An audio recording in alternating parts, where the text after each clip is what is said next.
Good morning class 5th student. This is your 6th chapter disease. इस video में हम बहुत सारी चीज़ें डिस्कस करने वाले हैं डिसीज़ के बारे में, जैसे डिसीज़ कितने टाइप की होती हैं और उसके अलावा कौन कौन सी होती हैं, ठीक है। तो और उनका क्या प्रिवेंशन है, किस तरह वो होगी, उनके कॉज क्या हैं, रीजंस क्या हैं और उनके ट्रीटमेंट के लिए हमें क्या करना चाहिए। तो ये सारी चीज़ें हम पढ़ने वाले हैं इसमें, ओके, डिसीज़ चैप्टर में। चलिए स्टार्ट करते हैं आज का चैप्टर हमारा। इसमें लिखा है आपका, ये चैप्टर 6 है, डिसीज़ है। इसमें आपको टिक करना है, tick which of the following conditions are favourable in spread of some diseases. बोल रहा है इसमें कौन सा ऐसा फैक्टर है जो क्या करता है, डिसीज़ को फैलाता है। तो आपको टिक करना है इसमें से। Let's learn. अब हमें क्या क्या पढ़ना है। Sometimes we do not feel comfortable in doing anything. कभी कभी हमें क्या लगता है, कभी कभी कुछ हम काम करते हैं तो हमें कंफर्टेबल नहीं लगता है। कंफर्टेबल मीन्स लगता है कि काम ठीक से नहीं हो रहा है या फिर हम ठीक प्रॉपरली वर्क कर नहीं पाते हैं। देन अवर बॉडी और द माइंड बिकम्स इनएक्टिव, या फिर हमारी बॉडी इनएक्टिव लगती है या फिर हमारा माइंड इनएक्टिव हो जाता है, ठीक है। We feel sad, depressed and become irritated. तब हमें कैसा, हम दुखी हो जाते हैं, डिप्रेस्ड हो जाते हैं, तनाव में हो जाते हैं, एंड बिकम इरीटेटेड और चिड़चिड़े हो जाते हैं, ठीक है। These are the symptoms that show that some kind of diseases has attacked us. तो इससे हमें क्या पता चलता है, ये हमारे सिम्टम्स हैं किसी भी डिसीज़ को होने के। तो हमें इससे पता चलता है कि हमारी बॉडी में कोई डिसीज़ आ गई है। A disease is a state in which the normal functioning of the body gets disturbed.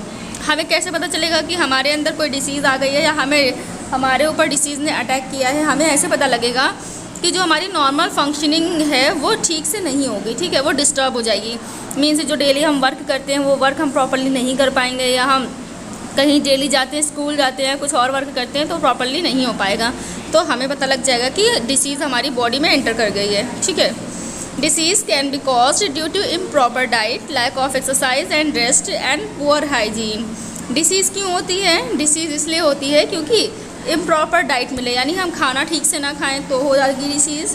उसके अलावा लैक ऑफ एक्सरसाइज की कमी होगी, एंड रेस्ट नहीं लिया होगा आपने, या फिर पुअर हाइजीन, या फिर आपने साफ़ सफाई नहीं रखी होगी। तो इससे क्या हो जाएगा, इससे हमें डिसीज़ हो जाएगी। अ डिसीज़ कैन बी कम्युनिकेबल और नॉन कम्युनिकेबल। ये आपके डिसीज़ के टाइप हैं। डिसीज़ 2 टाइप्स की होती है। पहला हमारा कम्युनिकेबल है और दूसरा नॉन कम्युनिकेबल। कम्युनिकेबल और नॉन कम्युनिकेबल 2 तरह की डिसीज़ होती हैं। तो पहले हम कौन सी डिसीज़ पढ़ेंगे? पहले हम कम्युनिकेबल डिसीज़ के बारे में डिस्कस करेंगे।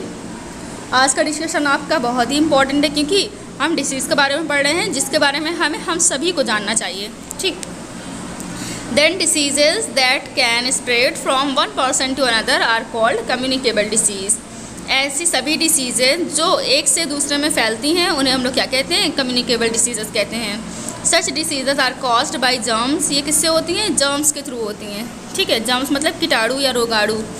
These germs can be bacteria, viruses, fungi और प्रोटोजोआ। ये जो जर्म्स होते हैं कौन कौन से हो सकते हैं? बैक्टीरिया भी हो सकता है, वायरस भी, फंजाई और प्रोटोजोआ भी हो सकता है। Which are so small that they can only be seen under a microscope. ये बहुत छोटे होते हैं, इन्हें हम सिर्फ माइक्रोस्कोप के थ्रू ही देख सकते हैं। Some of the communicable diseases caused by germs as follows. यहाँ पर कुछ कम्युनिकेबल डिसीज़ दी हुई हैं जो कि किससे होती है? जर्म्स के थ्रू फैलती है। तो इन्हें हम देख लेते हैं। चलिए स्टार्ट करते हैं कौन कौन सी डिसीज़ किससे होती है। जैसे बैक्टीरिया। बैक्टीरिया से कौन सी डिसीज़ होती है? बैक्टीरिया से हमें होती है कॉलरा, ट्यूबरकुलोसिस और टाइफाइड, ठीक है। अब जैसे हमने वायरस की बात करी तो वायरस से हमें कौन सी डिसीज़ होती है? Polio, common cold, flu, dengue, AIDS, okay. अब हमारा आता है प्रोटोजोआ। प्रोटोजोआ से हमें होता है मलेरिया, डिसेंट्री, ओके। फंजाई से हमें होता है, फंजाई से फूड पॉइजनिंग और रिंग वॉर्म हो जाता है। अगर फंजाई अटैक कर रहा है आपके ऊपर तो फूड पॉइजनिंग, यानी हमारा फूड है वो डाइजेस्ट होना बंद हो जाता है, और रिंग वॉर्म जैसी बीमारियां हमारे अंदर हो जाती हैं, ठीक है। अब बात आती है कि ये कम्युनिकेबल डिसीज़ जो है ये फैलती किस तरह से हैं, ठीक है, कौन इन्हें फैलाता है। तो देखिए, कम्युनिकेबल डिसीज़ फैलाने वाले होते हैं जर्म्स, ठीक है। The germs of the communicable disease can spread through the following 4 main modes. जो जर्म्स हैं इसके कम्युनिकेबल डिसीज़ के वो 4 तरह से फैलते हैं। पहला हमारा वे कौन सा है? Through infected food and water. क्या कर लिया हमने? जर्म्स से इन्फेक्टेड फूड को इनटेक कर लिया, यानी खाना खा लिया। कैसा खाना? जो कि जर्म्स से इन्फेक्टेड था। तो जर्म जो है हमारे खाने को कैसे इन्फेक्ट करेंगे? Then uncovered food and water are get contaminated with germs and spread disease. जब ऐसा फूड हो जो कवर ना हो, यानी अनकवर्ड फूड और वाटर, इसीलिए हम लोग कहते हैं कि पानी को और खाने को हमें ढक कर रखना चाहिए ना। अगर नहीं ढकेंगे तो उसमें जर्म्स एंटर कर जाएंगे और फिर उन्हीं खाने को हम खा लेंगे, तो वो जर्म्स हमारी बॉडी में एंटर कर जाएंगे और फिर हमारी बॉडी को डिसीज़फुल कर देंगे। Okay, then uncovered food and water are get contaminated with germs and spread disease, है ना। The food get contaminated through, अब फूड किस तरह से कंटामिनेट होगा? नंबर फर्स्ट है आपका unhygienic method of cooking, serving and storing food. क्या हो सकता है? या तो हमने उसे अनहेल्दी तरीके से बनाया हो, मीन्स हमने सही से अच्छा पानी ना यूज़ किया हो खाना बनाने के लिए, या फिर हमारे हैंड्स डर्टी हों, या फिर और भी बहुत सारे रीज़न्स हो सकते हैं। सर्विंग, या तो आपने अच्छे से बनाया बट आपने सर्व गंदी प्लेट में कर दिया, या जो आपके बर्तन थे, आपके यूटेंसिल्स थे वो गंदे थे। या स्टोरिंग फूड, या जहाँ पर आप फूड को स्टोर करते हैं वो प्लेस सही नहीं था। तो ये क्या होता है? ये कंटामिनेटेड फूड का रीज़न है। नेक्स्ट है dirty hands and use of dirty utensils. आपने डर्टी हैंड यूज़ किया या फिर डर्टी यूटेंसिल्स को यूज़ किया, यानी गंदे बर्तनों को यूज़ किया। Insects such as cockroaches and house fly, या तो कॉकरोच और हाउस फ्लाई की वजह से फूड हमारा कंटामिनेटेड हो जाता है। Drinking water from open sources, और अगर ड्रिंकिंग वाटर की बात करें तो ओपन रिसोर्सेज हैं, जो भी ओपन सोर्सेज हैं उनसे हमारा वाटर कंटामिनेटेड हो जाता है। ठीक है, तो इससे कौन कौन से डिसीज़ होते हैं? देखिए, पहला हमारा डिसीज़ है hepatitis, cholera, typhoid, jaundice, polio are the disease that spread through contaminated food and water. ये सारी डिसीज़ आपकी किससे होती हैं? कंटामिनेटेड फूड और वाटर से होती है। अगर हमने कंटामिनेटेड फूड और वाटर को इनटेक कर लिया है तो ये सारी डिसीज़ हमारे अंदर हो जाएंगी। ओके, नेक्स्ट है आपका थ्रो द एयर। अभी हम लोगों ने क्या पढ़ा था? अभी हम लोगों ने पढ़ा था through one person to another. Next है आपका through the air. Through the air में देखिए, when a diseased person cough, sneeze और spits, germs are released in the air। Means क्या है? जब भी कोई इन्फेक्टेड पर्सन क्या करेगा? खांसेगा, छींकेगा या फिर थूकेगा। ठीक है, तो इससे क्या होता है? इन तीनों ही केस में जो जर्म्स होते हैं वो एयर में रिलीज़ हो जाते हैं। ठीक है, आपने खांसा कस के तो आपकी बॉडी से जर्म्स थे वो निकल कर कहाँ चले गए? एयर में चले गए। ठीक है, then when a healthy person breathes this air, germs enter in his body। फिर जब किसी हेल्दी पर्सन ने उसी एयर को इनटेक किया थ्रू रेस्पिरेशन, तो क्या हो जाता है? वो जर्म्स बॉडी में एंटर कर जाते हैं। और कौन कौन सी डिसीज़ हो जाती हैं? Common cold, flu, viral fever, ये सारी चीज़ें इससे होती हैं। ओके, नगेट में देखिए, मैंने इससे पहले भी चैप्टर में बताया था, नगेट मीन्स होता है आपका जो स्पेशल पॉइंट होता है, जो नोटेबल पॉइंट होता है वो है communicable disease are also known as infectious disease. Communicable disease को हम लोग इन्फेक्शियस डिसीज़ भी बोलते हैं। क्यों? क्योंकि ये इन्फेक्ट करता है 1 by 1। ठीक है, इससे 1 by 1 पर्सन इन्फेक्टेड होते जाते हैं। नेक्स्ट है आपका through direct contact. Direct contact से कैसे होगा? Touching an infected person, his clothes और other things used by him can pass on germs. क्या करें? आपने इन्फेक्टेड पर्सन को छू लिया, या उसके क्लॉथ्स को छू लिया, या फिर उसके थ्रू यूज़ की गई कुछ चीज़ों को छू लिया, तो जर्म्स क्या होते हैं? पास हो जाते हैं। ठीक है, इसका एग्जाम्पल क्या है? इसके थ्रू कौन कौन सी डिसीज़ होती हैं? चिकन पॉक्स है, ringworm, measles, spread through direct contact. ये सब कैसे? डायरेक्ट कॉन्टैक्ट से फैलती हैं। ओके, नेक्स्ट है हमारा थ्रो इंसेक्ट्स। ये तो बहुत ही कॉमन है। इंसेक्ट्स क्या करते हैं? कम्युनिकेबल डिसीज़ को फैलाते हैं। जैसे mosquitoes and some other insects can transmit germs through their bite. ये क्या करते हैं?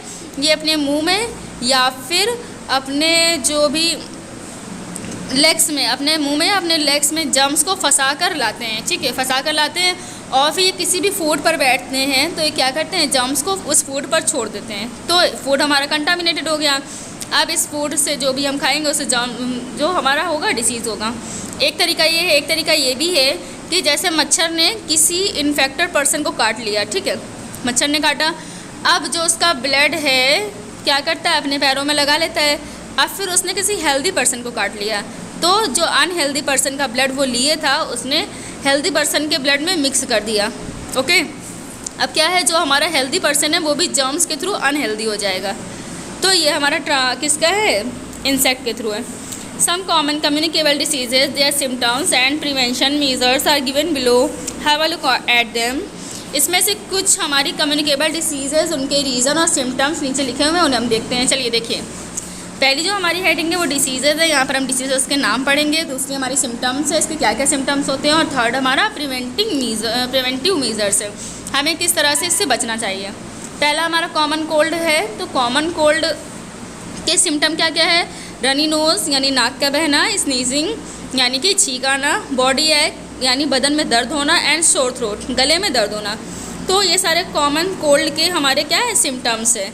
अब इनके प्रिवेंशन मेजर्स क्या है, मतलब हमें किस तरह से इससे बचाव करना चाहिए। तो हमें बचाव करने के लिए क्या करना चाहिए। Stay away from the infected person, हमें इन्फेक्टेड पर्सन से दूर रहना चाहिए। Wash hands properly and cover the mouth and nose while coughing and sneezing, हमें हैंड्स को प्रॉपरली वॉश करना चाहिए और खांसते या छींकते समय हमें मुंह को यानी फेस को कवर कर लेना चाहिए, माउथ को कवर कर लेना चाहिए विद हैंकी या द मैनी थिंग्स। नेक्स्ट है आपका मलेरिया, नेक्स्ट डिसीज़ मलेरिया है। इसके सिम्टम्स क्या क्या हैं। फीवर यानी बुखार, चिल्स यानी बदन में क्या जलन टाइप का होना, बॉडी एक बदन दर्द, एंड वॉमिटिंग उल्टी होना। ठीक है। प्रिवेंटिंग मेजर्स क्या हैं। Avoid mosquito bytes by using mosquito nets और मॉस्किटो रिपेलेंट क्रीम, हमें क्या करना चाहिए मच्छरों से बचाव करना चाहिए अपना। कैसे। बाय यूजिंग मॉस्किटो नेट यानी मच्छरदानी का यूज़ करके, और या फिर क्या करना चाहिए हमें मॉस्किटो रिपेलेंट क्रीम यानी जो बहुत सारी ऐसी क्रीम्स आती हैं जिनको लगाने से मच्छर नहीं काटते हैं, तो वो हमें लगाना चाहिए। Reduce mosquito breeding by preventing collection of water, हमें पानी का जमाव नहीं करना चाहिए, स्टोरेज ऑफ वाटर नहीं करना चाहिए। क्यों। क्योंकि जहाँ भी पानी जमा होता है वहाँ पर मच्छर आते हैं वहाँ पर, तो हमें ये नहीं करना है। नेक्स्ट आपकी डिसीज़ है टाइफाइड। टाइफाइड का क्या रीज़न है देखिए। टाइफाइड का जो सिम्टम है वो है आपका हाई फीवर यानी तेज़ बुखार, हेडेक सर दर्द और डायरिया। ठीक है, ये है इसके सिम्टम्स। तो हमें क्या करना चाहिए maintain proper hygiene and sanitation, हमें अपनी हाइजीन को प्रॉपर रखना चाहिए, मीन्स अच्छा रखना चाहिए। Keep food covered and drink filtered water, हमें अपने फूड को कवर रखना चाहिए और फिल्टर वाटर को पीना चाहिए। नेक्स्ट है हमारा निमोनिया। निमोनिया किसके रीजंस क्या है, मतलब सिम्टम्स क्या है। कफ यानी कि खांसी, फीवर यानी बुखार, shortness of breath and chills यानी कि सांस लेने में कठिनाई होना। ठीक है। और इसके जो हमारे बचाव हैं क्या करना चाहिए हमें। Stay away from the infected person से दूर रहना चाहिए। वॉश हैंड प्रॉपरली, हैंड को प्रॉपरली वॉश करना चाहिए। And cover the mouth and nose while coughing and sneezing यानी खांसते और छींकते समय हमें क्या करना चाहिए, हमें बंद करना चाहिए अपने नाक को और मुंह को। ओके, तो ये हमारी कम्युनिकेबल डिसीज़ की बात हो गई। अब नेक्स्ट वीडियो में हम नॉन कम्युनिकेबल डिसीज़ को पढ़ेंगे। आज के लिए यहीं तक रखते हैं। Thank you.